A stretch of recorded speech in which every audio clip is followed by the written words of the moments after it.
Good day, my name is Blue Suit and today I'll be going over my review of the story-driven, historically inspired World War II real-time tactics and strategy title known as War Mongrels. In War Mongrels, you take on the roles of 7 Eastern European rebels and partisans as their harrowing stories intertwine through the battles and hardships of World War II.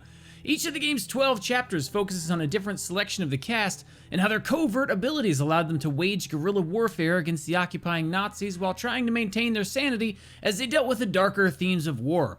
War Mongrels doesn't pull any punches either when it comes to these cruelties. Rape, mass murder, and PTSD are just a few of the heavier elements of the story. Throughout the story, watching these characters learn to deal with these events and seeing how they overcome and develop from them is one of the highlights of the entire game.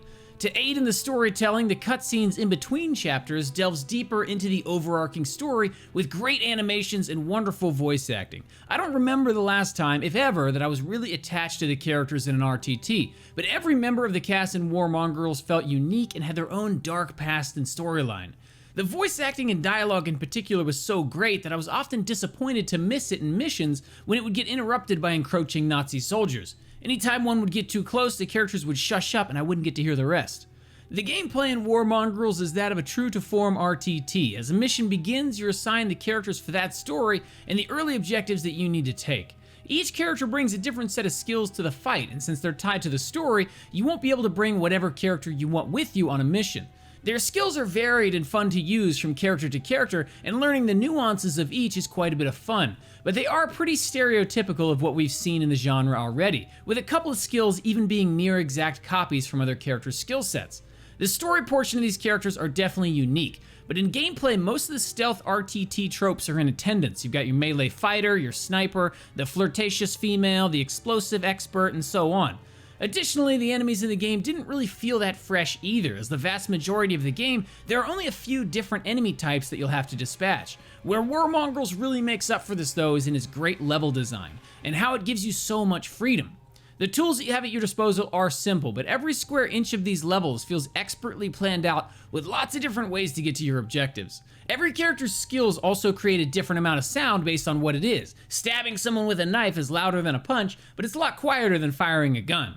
Sometimes you'll even want to make noise to distract a guard by lighting firecrackers or tossing a rock in their direction. Beyond sound, a lot of skills can also manipulate a guard's vision, like blinding them with a bright light or tossing a pack of cigarettes into their field of vision, which they will investigate to their demise.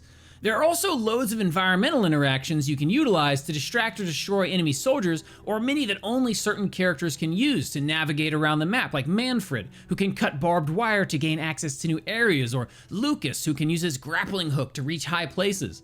And even though this is really a stealth-focused RTT, going loud is often a viable strategy, especially when you've already taken out several foes in the area via stealth. Guns are a loud option, but even if people hear you, there's a chance you'll still be able to hide until the situation calms back down. Once they hear that loud gunshot, everyone seems to fan out randomly, but most enemies can't even climb or use certain interactables, so there are several ways to cheese some kills knowing that enemies can't get to you anyway. In case you really can't find a tactical solution, there is also a dedicated combat mode just so you can blast your way out.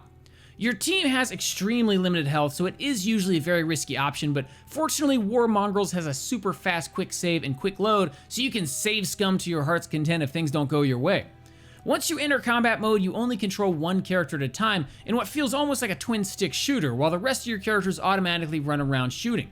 Finally, War Mongrels does also have a great tactical pause mode as well, where you can slow the game way down to issue more complex orders to your people. It's especially useful when you're trying to devise coordinated attacks, because it's much easier to pause the game, tell 2 people to attack at the same time, and then execute the order.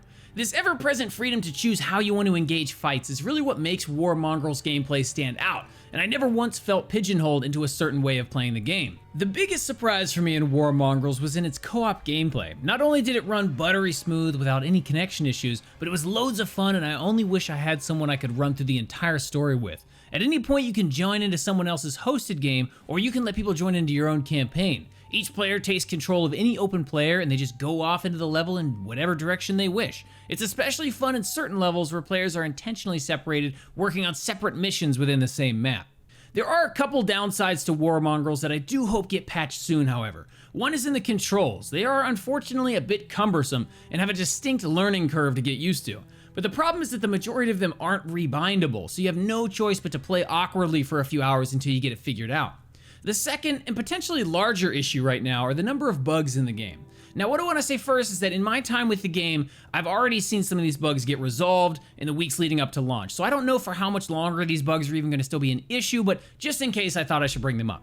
While the opening levels all seemed highly polished, as I worked my way deeper into the game, I found the later levels had some glaring developmental issues.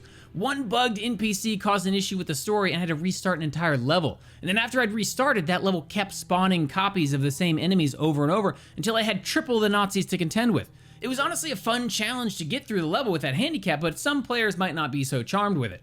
You can pick up War Mongrels right now on PlayStation, Xbox, and Steam for $45, and while I don't think it's worth that just yet, it does come pretty close. It's a much more story-focused RTT with a wonderfully told 20-hour campaign that even offers special challenges to give it some added replayability. There are a few minor drawbacks to the overall experience, but it definitely shines as an addition to the genre, so I'm valuing War Mongrels at $37, and I highly recommend it to fans of well-told war stories and real-time tactics games alike, as long as you're okay with something a bit more story-driven.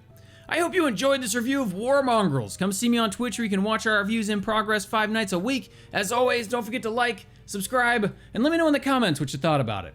Until next time, peace!